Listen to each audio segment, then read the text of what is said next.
I'm Margot Politis. Welcome to Study English IELTS Preparation. Today we're going to look at the use of pronouns in a story about durian orchards.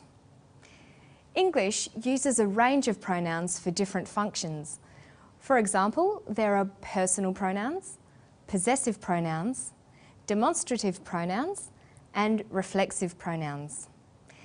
Today we're going to look at demonstrative and reflexive pronouns. But first we're going to meet Laura Fitzgerald, a durian researcher. She is describing a durian leaf. Listen to how she uses the demonstrative pronouns this and that. This is the underside of the leaf and we're seeing it at a 406 times magnification. These are the hairs that you see here. This is one of the reproductive structures of the pathogen and it's called a sporangia. And what's happened is it's been in a drop of rain, it's splashed onto the underside of the leaf and it's gotten caught in the hairs and it's what we call germinated and started to grow across the surface of the leaf. New research is investigating ways of inoculating or vaccinating durian trees grown in orchards with the good fungi to help the plant protect itself from disease. She says, this is the underside. These are the hairs.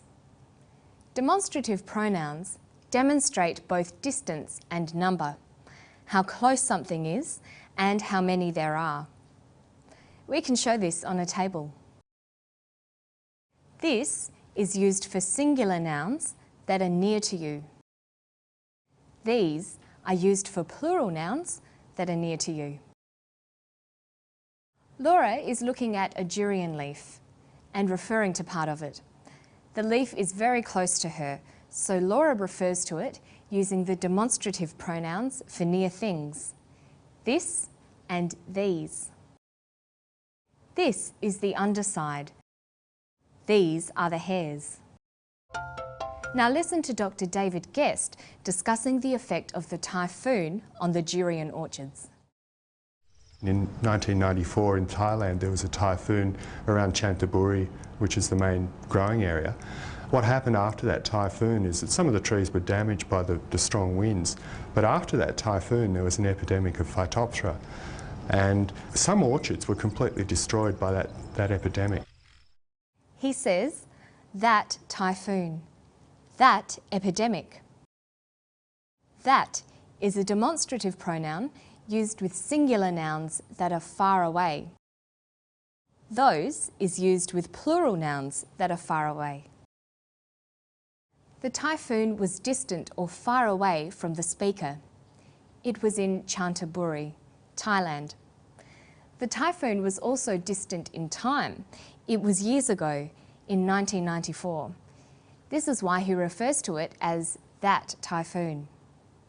So demonstrative pronouns apply not only to spatial relations, near and far, but also to time relations, now and then.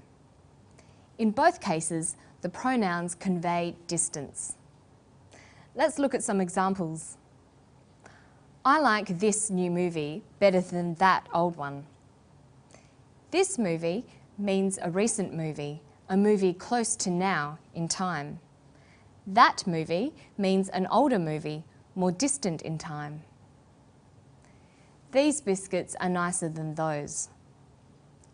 These biscuits means they are physically close to the speaker. Those biscuits are further away. Listen to Dr. David Guest again, using that for a different grammatical purpose. In 1994 in Thailand there was a typhoon around Chanthaburi, which is the main growing area.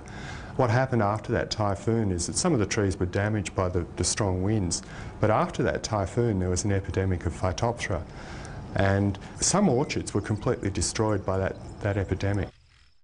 He says what happened is that some of the trees were damaged. The word that is not used as a pronoun here, but as a complement introducing what happened. We can remove that and the sentence means the same thing. What happened is some of the trees were damaged. You will see that used as a complement most commonly when reporting speech, ideas or feelings. He said that. She argued that. They felt that. That is the complement of the verbs said, argued, and felt. By now, you should be familiar with using demonstrative pronouns to make reference to time and space. Let's look at another group of pronouns, reflexive pronouns. There is one used twice in this clip. See if you can pick it. Because there's a growing Asian population in Australia, there's a growing demand for durians. So we import durians, mostly from Thailand, and Thailand's certainly the world leader in durian production. Throughout Southeast Asia, it's the most popular tropical fruit, and the industry itself is worth somewhere between $2 or $3 billion a year. New research is investigating ways of inoculating or vaccinating durian trees grown in orchards with the good fungi to help the plant protect itself from disease. He says the industry itself. Itself is a reflexive pronoun. One of the functions of reflexive pronouns is for emphasis, to mean that person or thing and nobody or nothing else. For example, the house itself is beautiful, but the street is a bit noisy. I wasn't happy with the service, so I went to confront the manager myself. In these examples, the reflexive pronouns itself and myself refer back to the subjects of the sentences, the noun house and the pronoun I. They add emphasis to the statements. Let's look at the whole group of reflexive pronouns in this table. I might want to emphasise myself if I am speaking in the first person, or ourselves if I am talking about me and my friends, using the plural form. I could speak in the second person about yourself or yourselves. Using third person, I can emphasise himself, herself, itself, or oneself. The plural form is themselves. All of these words are reflexive pronouns that can be used for emphasis. Listen to the clip again. Because there's a growing Asian population in Australia, there's a growing demand for durians. So we import durians, mostly from Thailand, and Thailand's certainly the world leader in durian production. Throughout Southeast Asia, it's the most popular tropical fruit, and the industry itself is worth somewhere between $2 or $3 billion a year.